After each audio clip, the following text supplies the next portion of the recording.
hoje nós temos assim, temos hoje na nossa vida, né, na nossa sociedade, aquelas pessoas que estão sempre dentro da igreja, né? A gente veio o Marcos conversando no carro sobre problemas que às vezes acontecem dentro das nossas comunidades, né? Na verdade, nas comunidades de outro país, lá, tipo na igreja da Tailândia, da China, de algum outro lugar. Não é que na igreja do Brasil não acontece isso, né? Nem na igreja na Polônia. Nem na Polônia. São aquelas pessoas que às vezes estão dentro da igreja, são todas pessoas certinhas, praticam todos os ritos, participam da missa aos domingos e às vezes essas pessoas elas estão não, eu estou salvo, eu estou tranquilo aqui, né? Às vezes ainda essa pessoa pode ter no coração assim, mas aquele pessoal que está lá na rua, que está lá, que não entrou para a missa, eles não são tão bons quanto eu, né? Ou seja, são diversos pensamentos que estão na nossa sociedade, estão dentro da nossa igreja, né? Infelizmente. E isso, hoje a gente conversando, me remete a uma história muito conhecida de uma das parábolas, eu acredito que seja das mais famosas, né? Que é do filho pródigo, né? Onde um filho vai embora, se afasta do pai, esse pai a gente pode associar ele à figura de Deus, né? Que sai para o mundão aí e pede parte da herança dele para ele gastar no mundo. Essa ida dele parece que é porque ele quer fazer coisas que perto do pai ele não poderia fazer, né? Sim. Num dado momento ele volta, ele retorna à casa paterna, né? E ele, de certa forma, é rejeitado pelo irmão. Então, assim, a gente pode pensar que esse que está lá no mundão é esse que o filho pródigo, que saiu da casa, né? Que está fora da igreja, que não participa de nada. E o filho bonzinho que for com o pai, que, segundo, se ele é um católico, deveria acolher o outro, né? E não criticá-lo, e não condená-lo, não julgá-lo. São os nossos católicos que estão dentro da nossa igreja, talvez tendo toda essa atitude. Uhum. E é interessante, né, que o filho mais velho, quando o pai abraça o filho mais novo, né, o filho pródigo, interessante que o filho está me parece, numa arrogância tão grande que ele nem se menciona como irmão, né, do filho pródigo, né? Este teu filho que foi embora, né? O filho mais velho está realmente transtornado. Como a gente pode interpretar, né, essa situação? Eu também particularmente tenho problema com essa parábola quando ela é descrita como história do filho pródigo, apontando apenas um dos filhos. Eu acho que, coitado pai da história, ele tinha 2 filhos perdidos. Os 2 se perderam. Um se perdeu saindo da casa do pai. E outro estava na casa do pai, perdido também. Aparentemente, né, estava na casa do pai. Exatamente. Talvez ele estava até mais perdido. Eu tenho minha própria interpretação, que é essa. Quem dos 2 filhos estava mais perdido é exatamente este mais velho. Mas para que os ouvintes, de repente, não sei se todos conhecem bem essa parábola, vamos contar então ela rapidamente, né? Jesus, num certo momento, ele conta parábolas para mostrar a misericórdia do próprio Deus.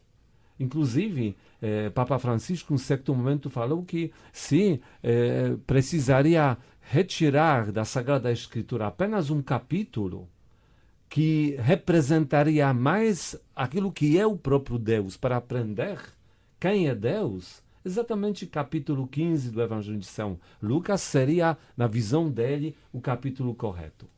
Então, é um capítulo que, como falei, ele fala da misericórdia do próprio Deus, né? E este capítulo começa primeiro, ele conta a história da ovelha perdida, né? Uma história onde uma ovelha, ele fala assim, começa: qual de vós tem 100 ovelhas e perde uma, não abandona as 99 no deserto e vai em busca daquela que se perdeu até encontrá-la? Então, Jesus fala, não é? Tem aquela ovelha, estava aqui junto com o rebanho, já estava aqui no lugar onde ela deveria estar, mas ela saiu, se perdeu. Então o pastor vai atrás dela. Por quê? Porque ela saiu, ela se afastou, né? Sim. E ele traz ela de volta, né? Logo depois ele conta outra parábola. a dracma perdida. Uma mulher perdeu uma moeda dentro da casa. Ninguém roubou, moeda não criou pernas para sair, dentro da própria casa, né? De repente caiu numa fenda. A moeda não foi algum arrebatada. lugar. Exatamente. Ela estava dentro da casa essa moeda. Mas o que podemos dizer? É legal se ela está em casa, se eu não sei onde ela está. Interessante, né? Como ela vai me ajudar naquilo que eu preciso comprar? Não vai me ajudar. Eu tenho ela em casa, mas não tenho ela. Sim. Então aqui conta exatamente essa história para dizer uma mulher perdeu essa moeda, começa a procurar com todo o esforço porque precisa ter ela. Né? Então essas duas histórias contam como se fosse uma daqueles que se perdem porque se afastam e outros que estão dentro do ambiente onde deveriam estar, mas estão perdidos também. Olha a pedagogia de Deus, né? Está nos preparando para a próxima parábola. E né? aí vem exatamente aqui a parábola do filho pródigo. Interessante. Aonde se encaixam exatamente essas duas histórias. Um filho fala para seu pai, né? Pai, me dá a parte da herança que me cabe. Né? É muito triste aquilo que ele está falando. É porque, como se sabe, quando se ganha uma herança? Quando o pai morre. Quando o pai morre. Então, desculpa palavras, mas ele como se fosse dizendo, não aguento mais esperar você morrer. Me dá logo aquilo que pertence a mim. Para mim, você já está morto. E eu vou seguir minha vida, porque para mim você está vivo ou não está vivo, não importa. Faz pouca diferença. O que me importa aquilo que você pode me dar dos bens materiais. E eu queria aproveitar minha vida. Exatamente. É cruel. Não estou aproveitando a vida aqui. Isso. Não estou, ainda tem isso, né? Claramente que no ambiente da casa do pai não era possível viver aquilo que ele queria viver. Então, ele chegou a essa conclusão. Eu tenho que sair deste ambiente para viver a minha vida do jeito como eu quero. Aí, logo aqui podemos dar uma paradinha, né? Pensar naquelas situações onde o pecado está nos afastando de Deus. Quantas vezes somos capazes de abandonar a igreja, abandonar aquela caminhada da fé? Por quê? É porque quando estamos indo na igreja, escutamos palavras de Deus, isso nos perturba. Se eu estou perto de Deus, parece que até pecar é mais complicado. Então, como se tivesse um farol aceso. Farol está me incomodando isso. Então, o melhor jeito é o quê? Abandonar tudo. Agora não tem nada mais que vai me perturbar. E tantas vezes, hoje em dia, também vem essa negação e até perseguição da igreja. Não porque ela é a igreja, e sim porque ela apresenta a palavra de Deus. E essa palavra de Deus, usando seu exemplo, né? Ela acende um farol em cima da vida das pessoas e pessoas não querem ver conforme a verdade. Elas querem ver conforme a verdade particular. Sim. Ou seja, querem ser felizes do seu jeito, e até têm direito, só que não admitem nem a verdade de Deus, que no final sabemos conduziria a pessoa para o bem. Né? E aí voltamos então a esta parábola. Então ele pega tudo que pai até teria direito de não dar para ele, mas deu, sai da casa do pai e aí começa a vida que ele sonhava. E sabemos também como que essa vida acaba, né? Ele não só que perde tudo, quer dizer, perde os bens materiais, ele até perde a sua dignidade. É aquela parte que nós conhecemos, ele está né? comendo a comida dos porcos. Isso era importante, né? Que essa história era contada para os judeus. Para o judeu, para qual já a maioria dos animais, contato com animais, qualquer que seja, ovelhas, tudo mais, já era uma coisa que trazia impureza. Os porcos eram impuros mesmo, no sentido que eram os animais proibidos para os judeus e os animais que nem viviam na terra de Israel. Não se criava os porcos. Ou seja, como se fala na nossa cultura, ele estava no fundo do poço. Exatamente. Assim podemos dizer, na questão da dignidade, Sim. perdeu totalmente a sua dignidade. Perdeu bens, perdeu a dignidade. De novo, paradinha.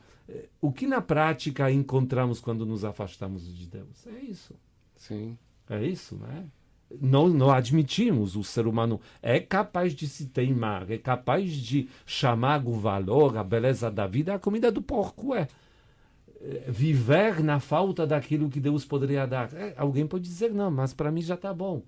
Ele tem direito, tem liberdade de fazer isso, né? Mas o que ocorre, voltando a essa parábola, neste momento, esse filho começa a refletir. Aí ele começa exatamente a perceber o que ele perdeu, o que era a casa do pai para ele. Casa do pai quer dizer a presença do próprio pai também na vida dele.